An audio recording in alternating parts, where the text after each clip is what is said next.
ಎಲ್ಲಿ ಕೇಳ್ತೀರಾ ನೀವು ಖಾಲಿ ಫಾರ್ಮ್ ಸೈನ್ ಮಾಡುವಂತ ಫೋಟೋ ತಗೊಂತೀನಿ ಅಂದ್ರೆ ಸರ್ ಅದು ಅಫಿಷಿಯಲ್ ರೆಕಾರ್ಡ್ ಅದನ್ನ ಫೋಟೋ ತಗೊಳ್ಳೋದಿಲ್ಲ. ಓಕೆ, ಫೋಟೋ ತಗೊಳಕ್ಕಾಗದೇ ಇರುವಂತ ಅಫಿಷಿಯಲ್ ಡಾಕ್ಯುಮೆಂಟ್ ಗೆ ನಾನು ಸೈನ್ ಹಾಕ್ಬೇಕು. ಸೈನ್ ಹಾಕು ಅಂತಾರೆ ಅಂದ್ರೆ what is the meaning? What is your hospital management hidden agenda? ಎಲ್ರಿಗೂ ನಮಸ್ಕಾರ. ನಾನು ರಾಘು ಶಿವಮೊಗ್ಗ. ವಿಷಯ ಏನು ಅಂದ್ರೆ, ಕಳೆದ ತಿಂಗಳು ಅಂದ್ರೆ ಜುಲೈ 11ನೇ ತಾರೀಕು ನಮ್ಮ ತಂದೆಗೆ ಮಲಗಿದ್ದವರು ಬೆಳಗ್ಗೆ ಎದ್ದೇಳಲಿಲ್ಲ. ಅವರಿಗೆ ಪ್ರಜ್ಞೆ ಇರಲಿಲ್ಲ. ನಾನು ಊರಲ್ಲಿ ಇರಲಿಲ್ಲ.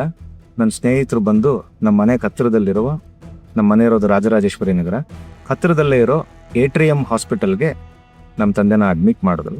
ಅವರಿಗೆ ಕಾನ್ಷಿಯಸ್ನೆಸ್ ಇರಲಿಲ್ಲ. ಅವರಿಗೆ ಫಸ್ಟು CT ಸ್ಕ್ಯಾನ್ ಮಾಡಬೇಕು ಅಂತ ಹೇಳಿದ್ರು. CT ಸ್ಕ್ಯಾನು ನಾರ್ಮಲ್ ಬಂತು. ಆಮೇಲೆ MRI ಸ್ಕ್ಯಾನ್ ಮಾಡಬೇಕು ಅಂತ ಹೇಳಿದ್ರು. MRI ಸ್ಕ್ಯಾನು ನಾರ್ಮಲ್ ಬಂತು.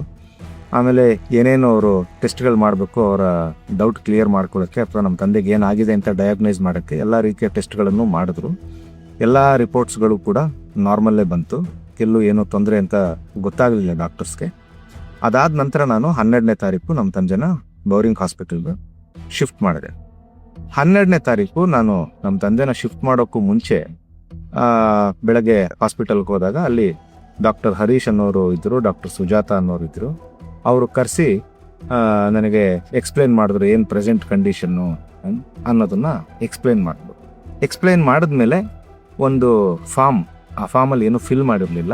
ಆ ಫಾರ್ಮ್ ಏನು ಅಂತಂದರೆ, ಪೇಷಂಟ್ ಕಡೆಯವರಿಗೆ ನಾವೆಲ್ಲವನ್ನ ಎಕ್ಸ್ಪ್ಲೇನ್ ಮಾಡಿದ್ದೀವಿ, ಪೇಷಂಟ್ ಕಡೆಯವರು ಇದನ್ನು ಕೇಳಿಸ್ಕೊಂಡಿದ್ದಾರೆ, ಸೊ ನಮಗೆ ಡಾಕ್ಟರ್ ಎಲ್ಲ ಎಕ್ಸ್ಪ್ಲೇನ್ ಮಾಡಿದ್ದಾರೆ ಅನ್ನೋ ಒಂದು ಕನ್ಸೆಂಟ್ ಫಾರ್ಮ್ಗೆ ಸೈನ್ ಮಾಡಿಸ್ಕೊಳ್ಳೋಕ್ಕೆ ಒಂದು ಫಾರ್ಮ್ ಕೊಟ್ಟರು. ಆ ಫಾರ್ಮ್ನಲ್ಲಿ ಏನೂ ಫಿಲ್ ಮಾಡಿರಲಿಲ್ಲ. ಖಾಲಿ ಫಾರ್ಮ್ಗೆ ಒಬ್ಬರು ನರ್ಸ್ ಬಂದು ನನಗೆ ಸೈನ್ ಮಾಡು ಅಂತ ಹೇಳಿದ್ರು. ನಾನು ಇದರಲ್ಲಿ ಏನು ಫಿಲ್ ಮಾಡಿಲ್ವಲ್ಲ ಅಂತ ಕೇಳಿದೆ. ಆಗ ಅವರು ಅದೆಲ್ಲ ಅವ್ರು ಒಳಗಡೆ ಮಾಡ್ತಾರೆ, ನೀವು ಸೈನ್ ಮಾಡಿ ಅಂತ. ನಾನು ಗಲಾಟೆ ಮಾಡಿದೆ, ನಾನು ಖಾಲಿ ಫಾರ್ಮ್ಗೆ ಸೈನ್ ಮಾಡಲ್ಲ, ಅದೇನು ಬರೀಬೇಕು, ಏನು ಪ್ರಾಪರಾಗಿ ಏನು ಬರೀಬೇಕು ಅದನ್ನು ಬರೀರಿ, ಅದಾದ ನಂತರ ನಾನು ಸಿಗ್ನೇಚರ್ ಮಾಡ್ತೀನಿ ಅಂತಂದೆ. ಅದಾದಮೇಲೆ ಅವರು ಡಾಕ್ಟ್ರು ಬಂದು ಸಿಗ್ನೇಚರ್ ಮಾಡಿದ್ರು. ಈ ವಿಡಿಯೋ ಮಾಡ್ತಾ ಇರೋ ಉದ್ದೇಶ ಎರಡು. ಮೊದಲನೇದೇನು ಅಂದರೆ, ಕಳೆದ ವರ್ಷ ನಾನು ಟಾಸ್ಕ್ ಅಂತ ಒಂದು ಸಿನಿಮಾ ಡೈರೆಕ್ಟ್ ಮಾಡಿದ್ದೆ. ನವೆಂಬರ್ನಲ್ಲಿ ರಿಲೀಸ್ ಆಗಿತ್ತು.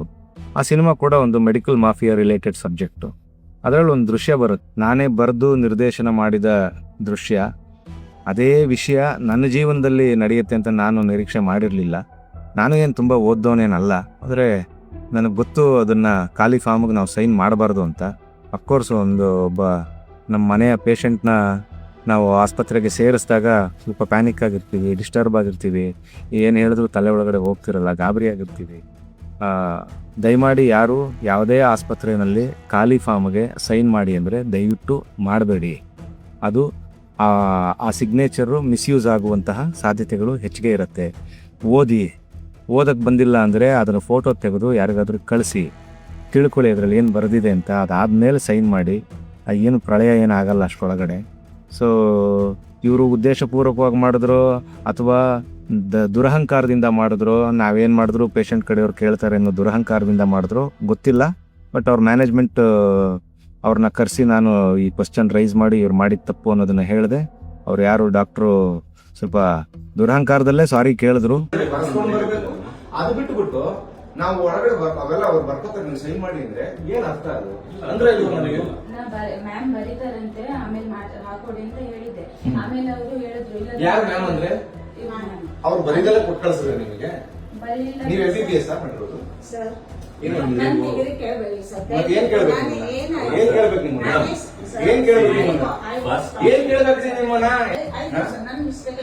SSLC ಮಾಡಿದ್ರೆ ಯಾವ ಸಿನಿಮಾ ಓದಿದ್ರಿ ನೀವು? ಡಾಕ್ಟ್ರ ನೀವು? ಹೋಗಿ ಪೇಷಂಟ್ ಕನ್ಸಲ್ಟ್ ಪರ್ಸನ್ ಹತ್ರ ಖಾಲಿ ಪೇಪರ್ ಸೈನ್ ಮಾಡ್ಸ್ಕೊಂಡ್ಬರ್ತೀರ. ಕನ್ನಡ ಇದ್ರೆ ಕನ್ನಡ ಸಮಸ್ಯೆ ಏನಿದೆ? ಕನ್ನಡನೇ ಮದ್ದತ ತರ್ತಾ ಇದ್ದೀರಾ. ಫಸ್ಟ್ ಆಫ್ ಆಲ್ ನಿಮ್ ಕನ್ನಡ ಕಲ್ತ್ಕೋಬೇಕಂದ್ರೆ ನಿಮ್ ಕರ್ತವ್ಯ. Please take apology and leave, madam. Please don't such repeat any mistakes in the future. It's a big degree ಕೇಳ್ಬೇಕಂತ ಏನ್ ಕೇಳ್ಬೇಕು ನಿಮ್ಮನ್ನ? ಏನ್ ಕೇಳ್ಬೇಕು ನಿಮ್ಮನ್ನ? ನೀವೇ ಹೇಳಿದ್ರು ಖಾಲಿ ಪೇಪರ್ ಸೈನ್ ಮಾಡ್ಸ್ಕೊಂಬ ಅಂತ. ಖಾಲಿ ಪೇಪರ್ ಎಲ್ಲ ಮ್ಯಾಮ್ ಆಮೇಲೆ ಬರೀತೀನಿ, ಸೈನ್ ಹಾಕಿ. ಏನ್ ಆಮೇಲೆ ಬರೆಯಕ್ಕೆ ಥೀಸಿಸ್ ಇದು? ಥೀಸಿಸ್ ನಮ್ಮ ಇದು ತಪ್ಪಾಗಿದೆ. PhD ಥೀಸಿಸ್ ನಮ್ಮ ಇದು? ನಿಮ್ ಸ್ವಾರಿನೇ ಬೇಡ ನಮಗೆ. ಫಾರ್ಮ್ ಫಿಲ್ ಮಾಡಿಸ್ಕೊಂಡು ಮಾಡಿ ನೀವು ಯಾವ ಸಿಮೆಂಟ್ ಹಾಕಿ ಓದಿದ್ರಿ ನೀವು? ಯಾವ ಸಿಮೆಂಟ್ ಹಾಕಿ? ನಿಮ್ಮ ಹತ್ರ ನಮ್ಗೆ ನಾವು ಪೇಷಂಟ್ ಕೊಟ್ಟಿದೀವಲ್ರಿ, ನಿಮಗೆ ಬೇಸಿಕ್ ಕಾಮನ್ ಸೆನ್ಸ್ ಇಲ್ಲ ನಿಮಗೆ? ನಿಮ್ಗೆ 1,40,000 ಬಿಲ್ ಮಾಡೋದು ಗೊತ್ತಾಗತ್ತೆ, ನಿಮ್ ಯೋಗ್ಯತೆ ಕರೆಕ್ಟ್ ಆಗಿ ಫಾರ್ಮ್ ಫಿಲ್ ಮಾಡಬೇಕು ಅಂತ ಗೊತ್ತಾಗಲ್ವಾ?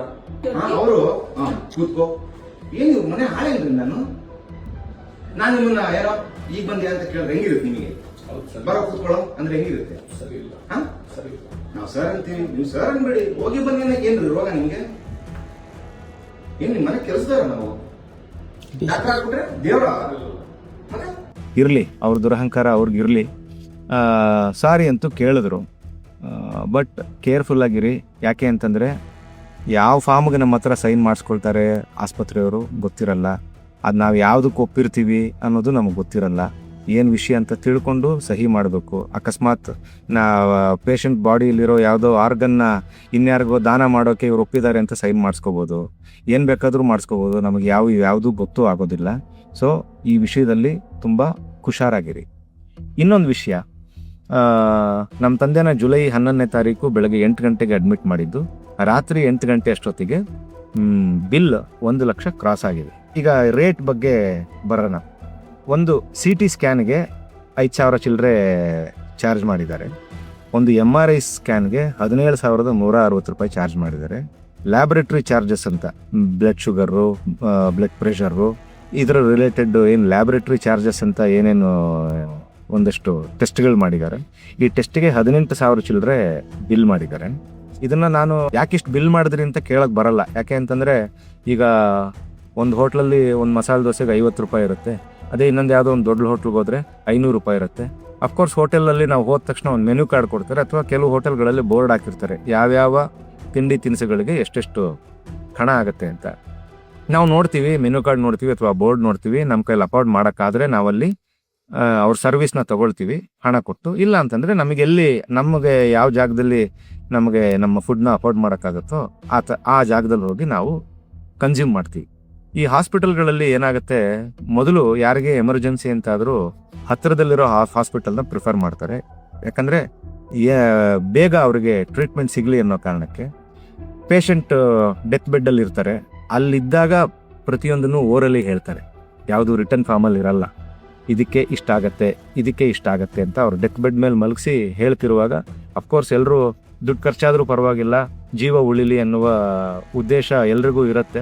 ಆದ್ದರಿಂದ ಏನು ಮಾಡ್ತಾರೆ, ಅವ್ರಿಗೆ ಹೇಳಿದ್ದಕ್ಕೆಲ್ಲ ನಾವು ಒಪ್ಕೊಂಡು ನಾವು ಅವ್ರು ಕೇಳಿದಷ್ಟು ಹಣನ ಕೊಟ್ಟು ಟ್ರೀಟ್ಮೆಂಟ್ ಮಾಡಿಸ್ಕೊಂಡು ಬರ್ತೀವಿ. ನಮ್ಮ ತಂದೆಗೆ ಇಲ್ಲಿ ಯಾವುದೇ ರೀತಿ ಟ್ರೀಟ್ಮೆಂಟ್ ಅಂದರೆ ಕೆಲವೊಂದಷ್ಟು ಆ್ಯಂಟಿಬಯೋಟಿಕ್ಸ್ನ ಕೊಟ್ಟಿದ್ದಾರೆ. ಅದು ಬಿಟ್ಟರೆ ಯಾವುದೇ ಸರ್ಜರಿ ಮಾಡಿಲ್ಲ, ಬೇರೆ ಏನೂ ಮಾಡಿಲ್ಲ. ಬರೀ ಡಯಾಗ್ನೈಸು ಆಗಿಲ್ಲ. ಅವ್ರಿಗೆ ಏನು ಪ್ರಾಬ್ಲಮ್ ಇದೆ ಅಂತ ಡಯಾಗ್ನೈಸ್ ಮಾಡೋಕ್ಕೆ ಆಗಲಿಲ್ಲ, ಅದು ಬೇರೆ ಪ್ರಶ್ನೆ. ಬರೀ ಟೆಸ್ಟ್ಗಳು ಮಾಡೋಕ್ಕೆ ಬಿಲ್ ನನಗೆ ಓವರ್ ಆಲ್ ಆಗಿ 1,26,000ದಿಂದ 1,30,000ವರೆಗೂ ನನಗೆ ಖರ್ಚಾಗಿದೆ. ಅದು ಒಂದೇ ಒಂದು ದಿನಕ್ಕೆ. ಸೊ ನಾನು ಈ ಮೂಲಕ ಸರ್ಕಾರಕ್ಕೆ ಮನವಿ ಮಾಡ್ಕೊಳ್ಳೋದು, ನಮ್ಮ ಮಾನ್ಯ ಆರೋಗ್ಯ ಮಂತ್ರಿಗಳ ಹತ್ರ ನಾನು ವಿನಂತಿ ಮಾಡ್ಕೊಳ್ಳೋದು ಏನು ಅಂತಂದರೆ, ಯಾವುದೇ ಪ್ರೈವೇಟ್ ಹಾಸ್ಪಿಟಲ್ಗಳಲ್ಲಿ ಇಂತಿಂಥ ಚಾರ್ಜಸ್ಗಳು, ಇಂತಿಂಥ ಟ್ರೀಟ್ಮೆಂಟ್ಗೆ ಇಂತಿಂಥ ಚಾರ್ಜಸ್ಸು ಅನ್ನೋದನ್ನು ಬೋರ್ಡ್ ಹಾಕೋಕ್ಕೆ ನೀವು ದಯವಿಟ್ಟು ಒತ್ತಾಯ ಮಾಡಿ, ಅಥವಾ ಆ ಥರದ ನಿಟ್ಟಿನಲ್ಲಿ ಒಂದು ಆದೇಶನ ತಗೊಂಡು ಬನ್ನಿ ಅನ್ನೋದನ್ನು ನಾನು ಈ ಮೂಲಕ ನಿಮ್ಮ ಹತ್ರ ರಿಕ್ವೆಸ್ಟ್ ಮಾಡ್ಕೊಳ್ತಾ ಇದ್ದೀನಿ. Thank you so much.